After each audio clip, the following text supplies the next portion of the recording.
asalaamaaleykum askanu Sénégal ñu ngi nuyu ñëpp ñu ñuy seetaan ci Gox gi TV tey dañoo ñëwoon di seet si monsieur le maire de Dalifort monsieur Idrissa Diallo pour mu wax ñu lan mooy liggéeyu maire ci Dalifort salaamaaleykum monsieur le maire. maaleykum salaam. kan mooy monsieur le maire. monsieur le maire Idrissa Diallo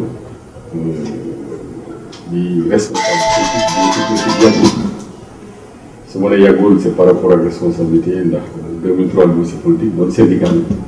wala ko syndicaliste léegi nag nekk politicien amoon jaar-jaar jógee Ziguinchor yoo toog donc voilà man ñii père de 2 enfants moom moo yore commune de Dalifort depuis 2009.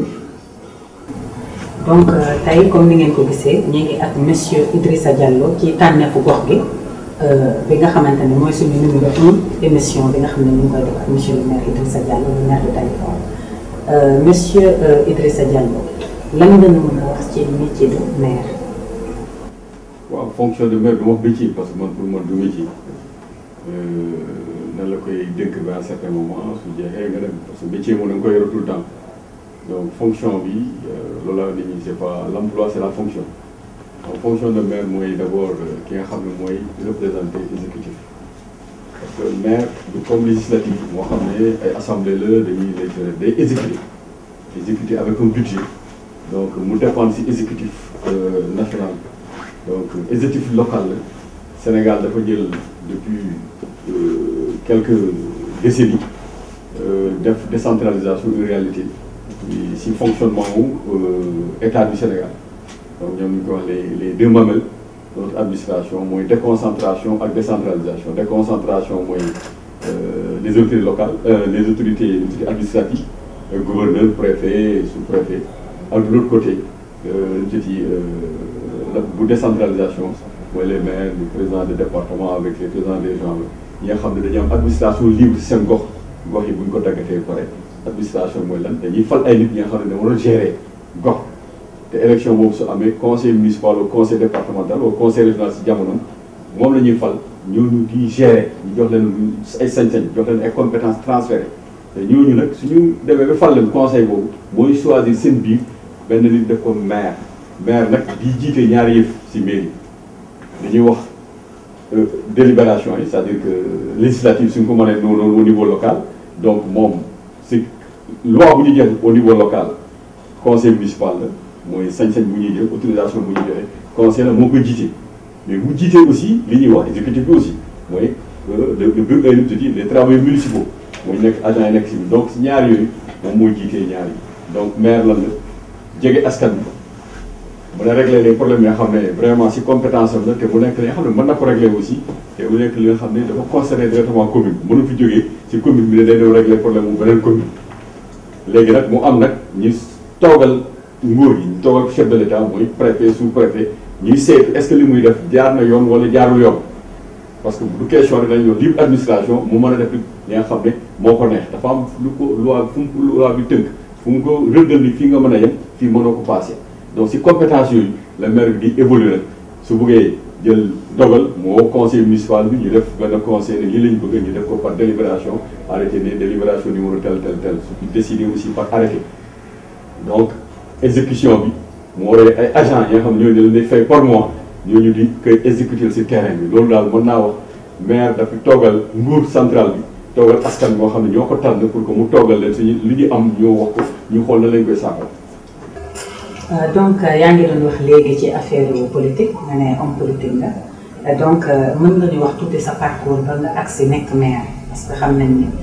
peut-être booy nekk maire faw nga def un peu de la politique pour que nit ñi xaw la xam nga am benn base nga dem ba ñu indi la fii si Dalifort nga nekk maire est-ce que mën nga ñu wax si parcours politique. waaw sama parcours maa ko doon si kii bi dafa gàtt dama ne sama parcours yàlla yombal lépp defar lépp mu gaaw. ndax 2003 laa dugg politique 2006 ñu jox ma coordination communale bu parti socialiste donc dafa gaaw pour dugg 3 ans après loolu politicien boo déggee tey mooy naan donc kii xanaa fu mu jógee donc def ma ko secrétaire général coordination communale Dalifort bu parti socialiste donc 3 ans après encore ah mu nekk maire 2009 2012 ma nekk député donc 2014 renouvelé sama mandat de maire donc depuis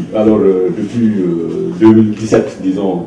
yu nekk si parti bi nekk benn courant parce que dañu ne woon ñi naan dañuy naan ñoo ne toujours socialiste mais xalifiste ñu siy liggéey nag donc Khalifa Sall donc parcours bi dafa gaaw loolu dama koy reconnaître di koy sant yàlla parce que nit def na politique te day sama parcours bi mu gaawee defe naa ñu bëri amuñu parcours bu gaaw moom loolu dama koy reconnaître di koy sant aussi ñu may liggéey parce que mënoon nañu bañ ne lii non non non kii kañ la ñëw ba mu am responsabilité yu mel nii nangul ma ko mooy ñi ma fekk si parti bi fii localement ñi may liggéeyal ñuy ñëw di ànd ak ñoom donc du question jàmbaar laa wala nitu exceptionnel la yàllaa ko décidé mu nangul ko ay nit ñi nga xam ne aussi fekk naa la fi soxoruñ di ñaan ñu nangu ne vraiment lii la ñu gunge ma si nag li ma yombalal lépp ba tey mënu wax ni damay am ay jafe-jafe politique damay vraiment gars yi dañ may yombalal lépp si kaw ñi may àndal ak si suuf. très bien donc monsieur le maire yow mën nañu wax ni yow tànneef nga depuis que bi nga duggee ci li nga xam ne moom nga dugg tey ba nekk monsieur le maire donc dañ la doon aussi nekk parce que comme da nga yore mairie xam ne dafa jege askan wi lan la ñuy wax si apport financier mairie bi Dalifort bi nga xam ne yow yaa koy gérer. waaw apport financier xam nga loolu la yow Sénégal yu bëri dañuy confondre mairie parce que ne mairie sax balaa nga koy rëdd di koy dagg naan lii gox la il faut nga rassuré wu que est-ce que li fa nekk si alal mën na téye gox boobu en général duñ ko def donc telle sorte que gox yi ñu ngi fi dañuy jege nii am frontière kii yore ay milliards kii mën a yore sax 100 millions loolu mooy problème du Sénégal donc suñ jëlee Dakar mairie yi fa nekk ñu tolloo nii ñu collé nii di dem tolloonu moyen financier soo jëlee Pikine moo xam ne ñu fa lañ bokk ñu collé nii wàcc c'est pareil Rufisque c'est pareil Thiès c'est pareil moi je parle des villes ak Guédiawaye soo jëlee aussi dans les régions nga gis benn ville moo xam ne du capital mais ëpp moyen peut-être capital régional bi sax parce que dafa am ay usines yu fa nekk dafa am ay activités dafa am ay hôtel dafa am ay kii soo jëlee par exemple la mairie damay wax ne comme ça dans le Kassa dans Oussouye là la mairie de Diembéring et mairie de Oussouye xaw ma kan moo war a ëppale xaalis parce que Diembéring bon y a Cap Skirring il y a beaucoup de lieux touristiques soo jëlee Richard Toll ak Saint-Louis xaw ma bon xam naa ne Saint-Louis moo ko ëpp xaalis mais avec la compagnie sucrière et tout il y a des moyens donc fii nag soo jëlee mairie Dalifort il y a beaucoup d'infrastructures mais am na li bëri xam ne delloowuñu ko joxuñu ko ndax joxuñu ko état central moo xam li ñuy laaj si suñu kii léeg-léeg duñ ko parce que mairie du dem encaisser xaalisam loolu tamit Sénégal yi xamuñu xaalisu mairie nguur gi moo koy gérer dañuy nekk Sénégal li ñuy wax unicité de caisse benn caisse moom ministère des finances mooy gérer lépp donc xaalisu mairie suñ ko jëlee sax ticket yi ñuy jël wala juuti yi suñu demee directement perception lañ koy versé perception trésor ministère des finances donc ñooy def recouvrement yow da ngay naan lii kii amel na ma kii ñoom ñooy tëj compte nit ainsi de suite fu nga jot sa xaalis yow da ngay def sa budget nga envoyé ne lii sama budget lii laa si prévoir lii dama recouvrer lu ma ko mën a recouvrer donc am na li nga xam ne nguur gi di la ko jox am na li nga xam ne day nangu par exemple marché poisson mairie yi moo tax ñu tabax ko avec les chinois dans communauté urbaine de Dakar mais nan lañ koy delloo bi di koy yóbbu primature après yóbbu ko si ministre de la pêche c'est pas bon day yàq décentralisation mairie Dalifort gisul boppam si gare des Beaux-Maraîchers nag gare bu Thiel su dee état moo ko tax mais état su tabaxee mairie dafa war am xaalis Sénégal yëpp presque gare bu gën a rëy fii la nekk gisuñu si dara Sogas moo xam dañ fay rey bii ay kii ay privé ñoo fa nekk fii la ñuy reyee yëpp presque dans toute la région mairie Dalifort amu si dara loolu nag yooyu injustice incohérence yoo xam ne parce que usines yi fu ñu nekk dañuy fay ñu def contribution soo ko sim li muy dugal Rufisque ak Bargny bon je crois que ñaari communes yëpp da koy dugal xaalis bëri na fay dugal soo demee Diembéring da ngaa maire bi da ngaan man li may am si hôtel yi tant la des centaines de millions parce que activité économique soo koy def fenn da nga war a joxe participer fu nga nekk waxuma responsabilité sociétale d'entreprise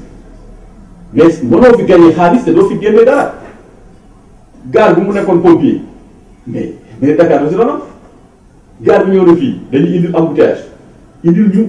kii mu tudd pollution sonore et pollution de l'air parce que soo déplacé 5000 7000 véhicules nga yóbbu benn commune indi nga problème indi nañu insécurité indi nañu nu mu tudd santé parce que oto buy romb kii dinañ sotti kii fii tout ça yow dañu ko defar mairie moo ko defar te il de rien et ça je l'ai toujours dit donc finance su mairie mu ngi dépendre si li nekk si gox nit ñi dañu yaakaar ni xaalisu mairie président la ko yónnee non da ngay ne marché bi juuti bi 100 francs la wala 200 la wala 300 ngeen délibéré ko tant de commerçants moo fa nekk c'est 50 commerçants la ça en fait 10 000 par jour 10 000 yi par an ça en fait 120 000 budget je prévois 120 000 sur le marché beneen côté mais soo amulee fu ñuy nit ñi yëngatu looy amee xaalis donc li ñuy jël fii jaaykatu caaf moo xam ay jàmbaar la ñu ne man vraiment ñooñu woon da leen fonk parce que 100 francs wala 150 la ñuy fay soo defee 100 francs par jour ça fait 36 000 francs l'année soo defee 150 francs par jour ça fait presque 50 et quelques mille francs par an loolu la ñuy fay pour la mairie nga ñëw si borom boutique nga ne ko da ngay fay patente annuel benn yoon la aussi nga ne ko fay 25 000 30 000 ñu kaas dañu ko fay dafa cher alors que borom caaf jaaykatu caaf muy fay 36 000 voilà si yooyu la ñuy dajale yëpp nga dem fii fay électricité nit ñi li ñuy fay électricité si suuf dafa am taxe à l'électricité consommée 2,5% la kooku Sénégal da koy jël delloo ko mairie bi pour éclairage public donc yooyu yëpp suñ ko dajalee mooy nekk xaalisu mairie war si fay salaire war si fay toppatoo électricité war si donc xaalis bi jógul feneen lu dul activités yi nag si biir commune bi loolu dama bëgg citoyen yi di koy comprendre bul ko comparer ne par exemple damay joxe exemple rek mairie Dalifort joxe na ay xar mais man maa ngi fii Thiaroye parce que dañu collé quoi joxewul dara waaw mairie Dalifort est-ce que amul 3 milliards te Thiaroye am 150 millions at bi yëpp mais mënul doon mënuñu tolloo quoi donc dañuy xool rek sa mairie li mu am nga xam foofu nga koy jugé tey ñii aussi dañuy jël budget ñu ne budget par exemple nga ne 100 millions la am budget ñu ne la 100 millions mais budget prévision yaakaar naa ne comme li wax marché bi 120 000 laa ko prévoir année bi nga bind ko waaw mais su dee commerçant yi toog nañ 10 jours ñu gën a grève nañ kii donc 120 000 yu matul li nga prévoir doo ko def donc budget ba nga prévoir 100 millions nga dem am 60 millions wala 30 millions wala mën nga am 110 millions ay imprévus am ñu dugal xam ne yow prévoir ko ñu dugal la ko donc loolu aussi il faudrait pas que nit ñi di lire benn kii rek parce que politicien am mairie nag ñëpp a mën rek maire citoyen boo gis nag maire lañ njëkk a xool wala kii te suy waaj a jot nag façon wax bu nekk da koy dégg xaalis bi fii mairie waroon na mën a def lii mairie waroon na mën a def te du ñu wax mukk mairie bi fan la jëlee xaalis pour def loolu et c'est ça aussi éducation citoyenne bi def naa pour recommencer foofu surtout fu ñu jëm nii c'est qu'il faut que nit ñi di comprendre d'abord li ñuy uti tu vois un conseil municipal ñu fal conseil municipal kenn du ko fay 5 ans durant réunion bu nekk da ngay dem 1 franc amul droit mais duñ ko xam te ñu réunion dugg suñu defee après ñu def absenté duñ ñëw parce que man de may de toog sama activité def réunion moo xam ne lu ñu dara mais bul fa bu yëkkati loxo boobaa da ngay empêcher suñu délibéré parce que dina ne quorum bi atteindre ñu ko donc réunion bi renvoyé nañ ko pour nga mën a réunion il faut nga am moitié du conseil plus 1 mais yow da nga yaakaar ne lay fay gestu woo mais ñoo ñeefe ñu dugal lu liste fan la conseil doo ñëw man ñu am ay conseil xam ne depuis 3 ans duñ ñëw parce que ils sont mal informés et yaakaar ne soo dugalee xaalis bi am na ñoo xam ne dañuy ñëw nekk conseil sama premier mandat ñëwoon sama bureau fan la war a def conseil amul bureau donc Sénégal yi dañu am sous information pour la plupart des gens yoo xam ne xamuñu sa luy mairie mais maire la ñu gën a jege moom la ñu gën a yàq te moo gën a métti man dama wax nit ñi te koo fi dëgg ministre maa ngi déglu keroog kii Edouard Philippe premier ministre France mu naan il revient à ses fonctions de maire mu ne la fonction la fonction la plus belle que la République peut offrir parce que c'est comme un président de la République dans une localité boo xam ne ñëpp xam nañ la nekk parce que président ñëpp xam ñu da ngay wax ko ñu lay saaga wala ñëw sa kër fëgg tout ci dugg wax na maire lii moo def lii moo sàcc lii moo def lii tous les jours ñu ngi wax te ku la ko wax koo yóbbu police mu ne la non ñu indi ay imam ñu ñaan donc c'est difficile mais c'est exaltant liggéey bu rafet la xaalis bi la mooy problème bi état bi da lay jox compétence ne la yaa moom éducation bi transféré naa environnement bi transféré naa culture bi transféré naa ak sport bi lii ak lii planification transféré naa la lan la lay jox pour compétence transférée tu donnes pas 30 millions ça par an waaw su la joxee éducation jox la sport jox la culture jox la environnement jox la planification jox la santé yi jox la kii yëpp ñu ne 30 millions te population mu ngi xaar santé rek dafa 40 millions boo ko jëlee état da lay jox loolu mais ni mu jël aussi joxe su la joxee éducation soo ko calculé ay 10 millions la yow soo doonee jënd ay blouse fourniture ay affaires yu bëri ça te fait ay 20 millions 30 millions loolu la état bi jël mën na yem juste éducation yeneen côté yi ñëwul donc loolu aussi loolu la ñuy wax chaque fois état bi il faut que ñu li mu transférer compétence mu transférer ay moyens l'état central ne peut rien faire dama koy wax le développement ne viendra pas du haut le développement day jógee ci terroir yi dañu foog day développé keneen développé nga ñu ne Sénégal développé waaw mais soo nekkee ci kaw fooy développé mënul développé loolu yëpp en même temps da ngay joxe moyen comme dans tous les pays ñuy wax décentralisation dañuy joxe moyen mais fii dañuy ne décentralisation téye moyen nga parce que nos politiques c'est-à-dire ci kaw aussi les gens dañuy def politique day naan maire yi su ñu amee doole rek léegi pour gagner il faut nga dem nekk maire d'abord oh c'est vrai y a des pays yoo xam ne il faut ñu fal la suuf ay pays yoo xam ne soo nekkulee député mënoo nekk ministre en Angleterre c'est comme ça je crois même en Israël il faut que base bi reconnaître la mais nag si kaw yaay décidé yaay def lii xaalis bi ñëw da nga ko yóbbu côté bi terroir yi nga fàtte la te terroir yi tolloo ñu doole ku amul doole nga ñu def péréquation ñu gën ko subventionné moom mais ministre bi fu mu jógee xaalis bi ñëwee dëkk mu dëkk ci saa ji fa nañ ko fii day jox yow 100 millions yow dañuy for 24 millions mais fu ñu ko teg teguñu ko fekk sa loolu mooy inégalité yi ñuy def wala yow premier ministre nga dëkk Gossas bu fi kii ne woon Gossas dañ koy def lu bëri parce que fa la cosaan fa ko teg est cosaan Gossas moo néew doole par rapport à Fatick wala par rapport à Foundiougne parce que par de la région là-bas mais ñu koy jox bu nga xam ne joxuñu ko bii def donc décentralisation rafet na xaalis bi c'est des problèmes mais état bi aussi il faut que ba léegi ñu lâché gis nga li may wax les directeurs de la décentralisation là tant qu'ils sont en exercice dañuy ils sont jamais d'accord suñu génnee nekk consultant wala l'état devait faire ko loolu ma leen ne yéen ngeen ne ko ne en fonction nañ ko doon bañ donc il faut population yi xam ni du président moo ñu régler les problèmes au niveau local bu pandémie bi amee par exemple mairie la ñuy dëkk ak département yi ak les privés ak société civile c'est pas l'état central lan lay def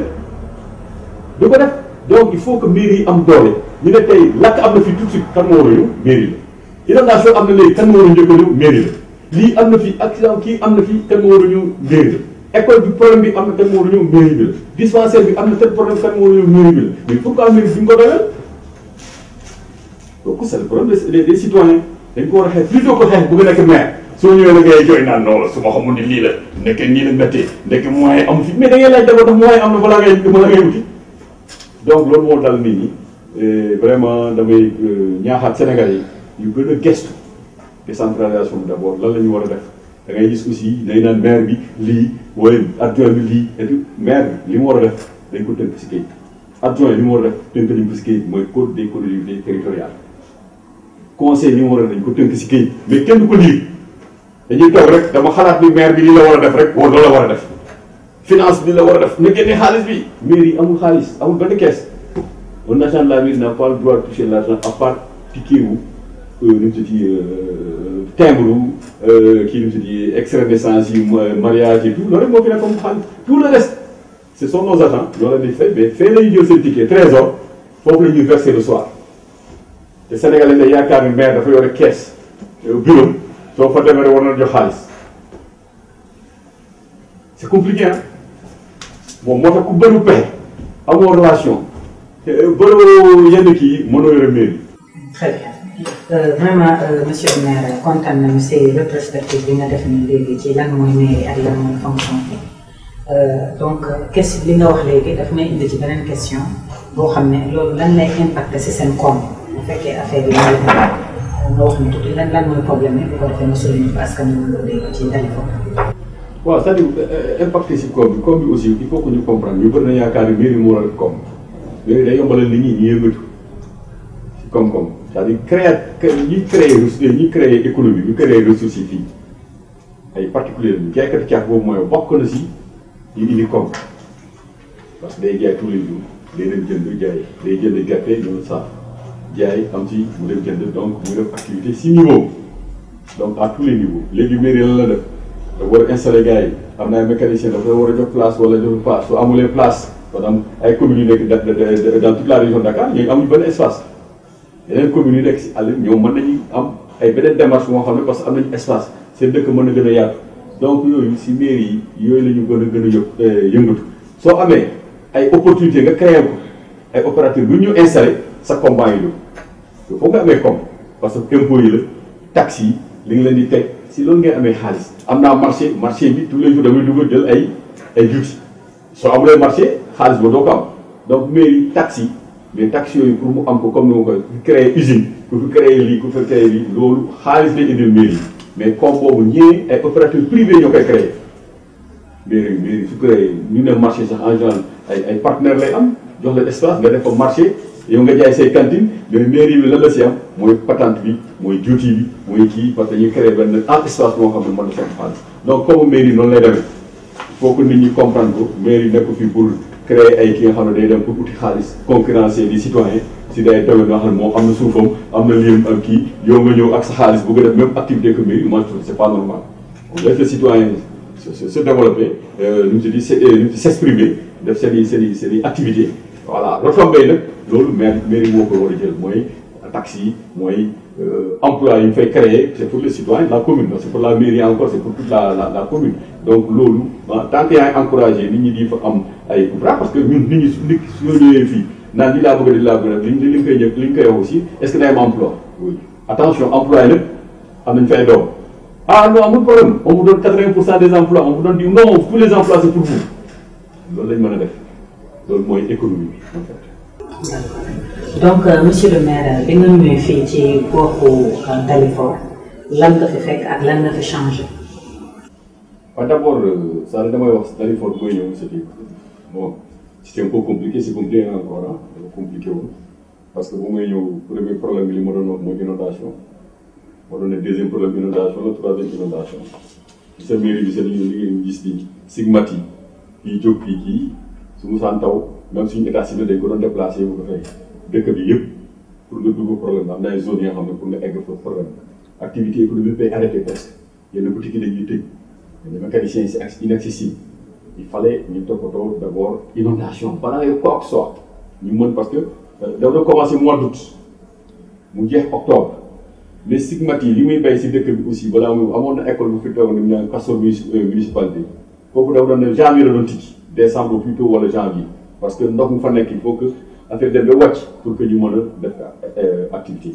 mais Dalifort amul moyen de faire face à ça la mairie n'a pas les moyens inondation assainissement ay milliards 13 milliards nga dugal ko fii ki nga xam ne commune bi nga xam ne période bu ñu doon wax ay 100 millions de budget donc il faudrait que ñu xam ne loolu c'était pas possible ñu lan lañ mën a def c'était ce qu'on appelle le plaidoyer xam nga moom laa maire mënul def plaidoyer boo xam ne nit ñi nanguñu ko duñ ko déglu mënul indi dara askan parce que lu bëri nekkul foofu donc dañu organiser ay conférences organiser ay séminaires la réponse Dalifort aux inondations autorités yëpp ñëw même le ministre des collectivités territoriales fekkee yooyu mais lii lañ bëgg indi autorités yi parce que man nag yàlla dafa moyoon balaa ngay ñëw nekk maire dama jógee fenn benn projet moo xam ne si day liggéey si yooyu mu nekkoon direction de la protection civile ñoom inondation ñoom ñooy déclenché plan Orsec donc nekkoon benn projet bu tudd prévention des risques et gestion des catastrophes ma yoroon base données yi ñoo liggéey nag ak les sapeurs avec le centre civil écologique tout ce qui intervient la météo et tout ñëpp xamoon nañ ma fa daal parce que y avait les relations donc mu ñëwee amoon problème relation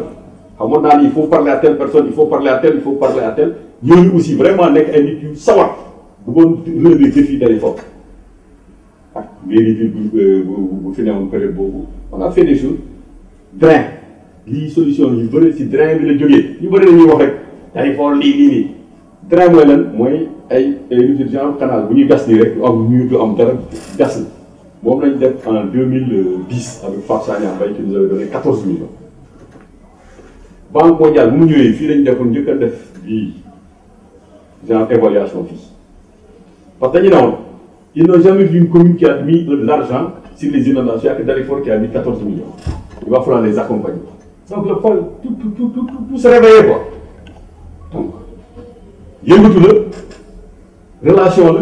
ak ay bonne volonté. Donc on a travaillé parce que on avait ces relations-là aussi avec les gens xam ne vous pouvez voir l'État du Sénégal aussi engagé wu depuis le président Wade engagé parce que ñu fekkoon nañu fa étude pour assainissement moom la ñuy doog a réglé nii mooy Cité Soleil environnement depuis 2007 mais bu ñu ñëwee ñun projet bu ñëw moom la ñu projet de gestion des eaux pluviales maintenant après ñu yokk si lié au changement climatique xam nga mais loolu projet boobu moo njëkk a soulager nit ñi si inondation loolu mais dañuy indi aussi communication waxoon naa ko nit ñi il faudrait aussi que nit ñi parce que première fois yi mu ngi def association du maire su ma nee maire Dalifort mu di Dalifort c'est où je dis que lii il faut plus que les gens me posent cette question donc je communique sur Dalifort aussi loolu immatériel c'est-à-dire mënoo ko natt mais tey je sais que amul Sénégal village boo dem sa xam ne fii Dalifort loolu yenn nañ ko daan bëri na wax bëri wax dafa doon njëriñ bëri wax aussi sa gox kenn du ko xam c'est pas la peine dama ko gàttu di da wax moom man ba tey bu nekkoon député sa gars yi xamuñu mu ne maire Dalifort laay wax parce que bëri nañu wax bëri nañ ay xarit bëri nañ ay relation bëri nañ fu ñuy dem aussi suñu eggee rek Dalifort donc loolu c'était important que commune bi positionné wu c'était bien positionné na tey moom kenn du ne Dalifort yow xam naa ni peut-être que balaa ngay ñëw fi dëgg tur xam nga tur maire bi déjà man damay def ba di ginnaaw Bakel fee ne Idrissa Diallo le maire Dalifort voilà hier rek am naa gars yi moom laa man de rajo laa koy def yooyu kii mooy Idrissa Diallo maire Dalifort c'est important da ngay yore moom ma carte d'adresse da ngay yore baat buy jóg une voix qui porte et ça je crois qu'on a cette voix là ñu fa jógee rek vraiment les infrastructures équilibrées tout on a donné aussi aux citoyens il faut que ñëpp ku nekk xam ni Dalifort ñëpp la et ça il faut que les gens se retrouvent là-dedans c'est pas facile il faut pas que mu nekk les militants de Idrissa Diallo ñoom ñoo nekk Dalifort rek ñoom la ñuy yëg non on traite les gens de la même façon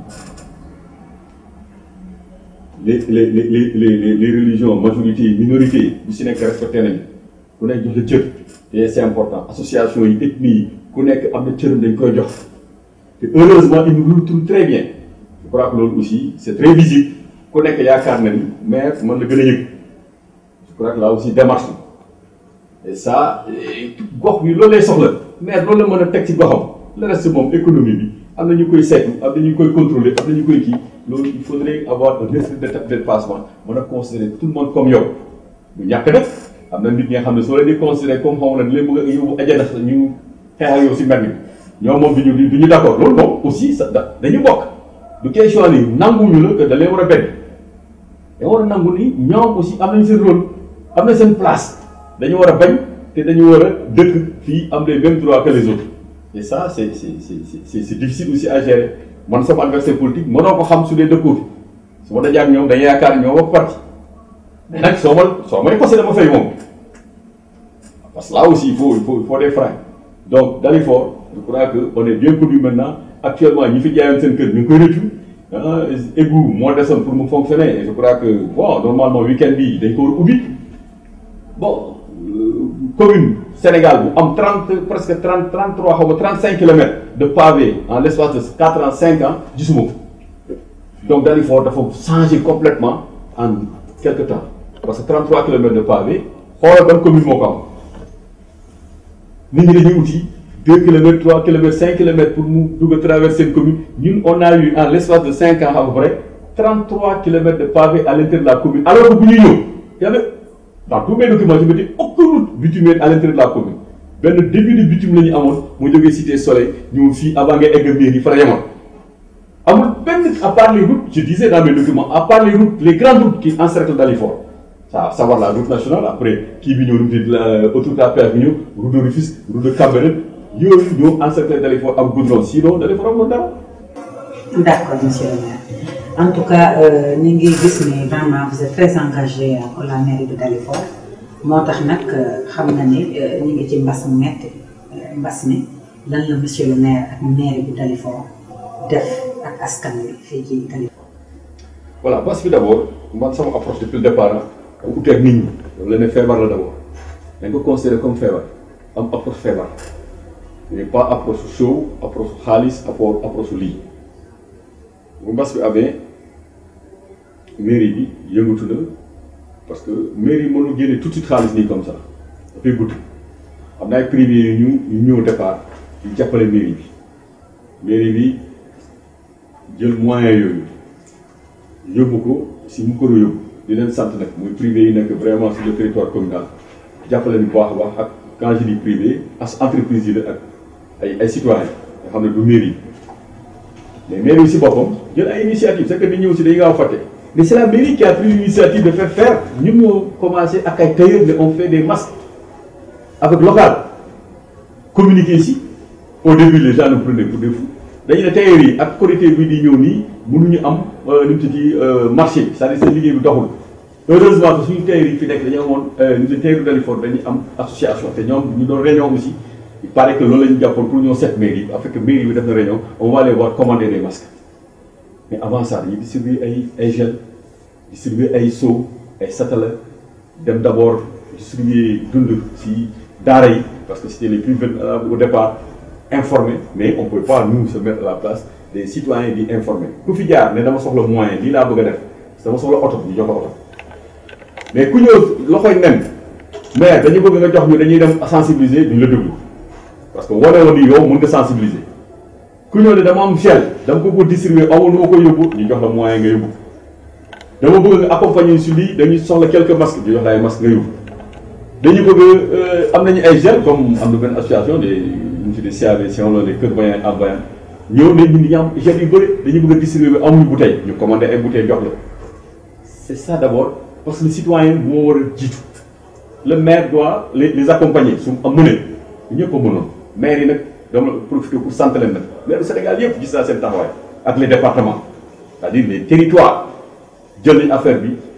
à bras le corps parce que seen budget dañ ko voté woon ba pare nga ne bii su ma ko amee fii laa koy dugal bii fii laa koy dugal bii fii laa koy dugal ba mu amee gars yi heureusement sax que état bi yombaloon nañu procédure yi nga war a changer mais problème yooyu nga prévoir yooyu ñuy fii de su mbas bu jeexee gars yi ne la pourquoi defoo ko actuellement sooy ne dama ko changer def ko fii ñëpp dañuy rey mais alal même alal bi la boo doon defar par exemple nga ne am na ñoo xam ne dañu ne nawetaan su amee sax du ma la jox subvention parce que xaalis boobu laa jël pour jëndee ko lii booy dañ lay tàcc mais su nawetaan jotoon joxoo leen ñu créé le problème donc c'est un problème c'est un truc infernal man dama ne nit ñi dañ jékki-jékki rek ñuy def loolu rek ñu indi affaire ceeb fa la ñu yàqee lépp ah les gens ne communiquent plus si maladie bi ana ceeb bi mairie bi ñaata la joxe ñaata ceeb la jënd mais man dama doon ne nit ñi kenn déclaré fi famine dañuy déclaré une pandémie sensibilisation ak ku nekk am comportement mais sama mbokk séeréer yi soo waxee ceeb rek ñoom arrêté nañu surtout nga boole si macaroni et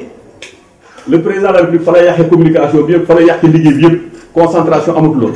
c'était bien parti sénégalais yi ñu noonu kii sénégalais bi sensibiliser vraiment on a eu des gens qui sont bien battus ici wax dëgg yàlla Y en a marre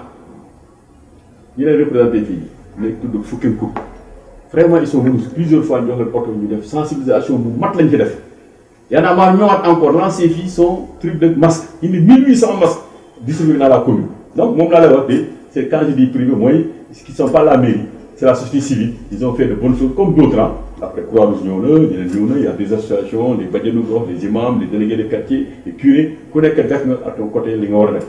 mais bu ñu waxee ceeb rek yàq nañu affaire bi mairie bi daal lan la def accompagnement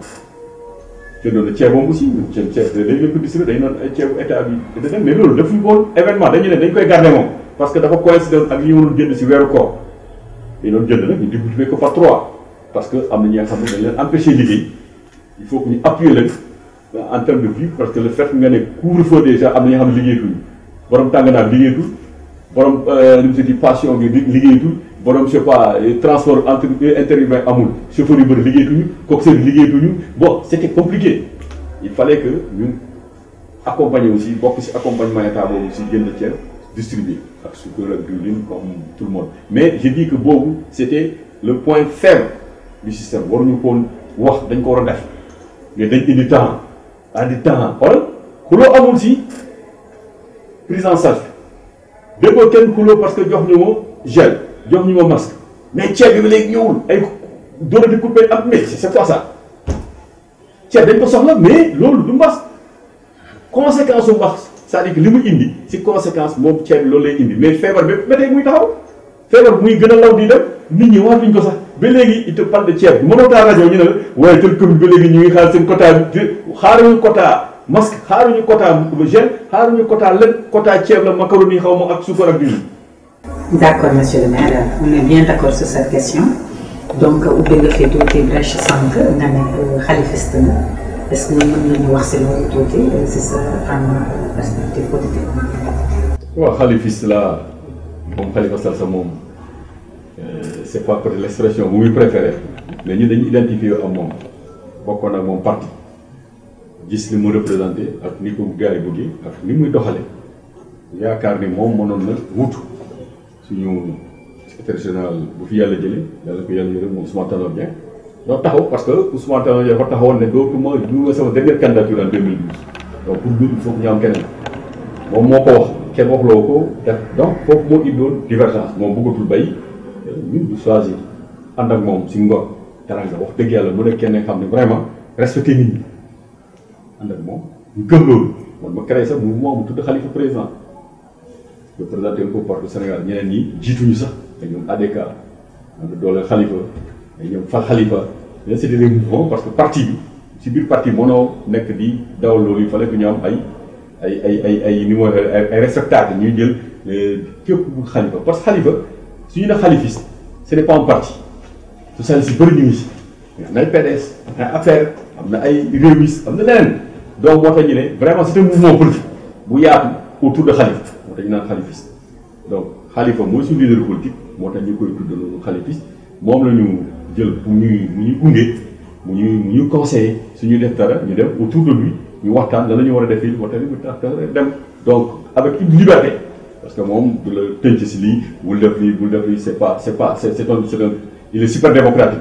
mais am na expérience am na xel am na dal surtout daal parce que ñun suñu genre yi peut-être que loolu dinañ xaw a manqué mais Khalifa ku ko xam rek parce que mënoo nekk kilifa aussi y a des choses yoo xam ne nga mën a emporter facilement xam na république xam na politique te loolu yëpp da ko fréquenté à bas âge donc tey kooku soo ko amee si leader da ngay sa xel day dal da ngay nekk di politique yenn heures yi doo si dugg parce que moom même su dee tàggoo ko ngay def leneen lay woo attention est-ce que lii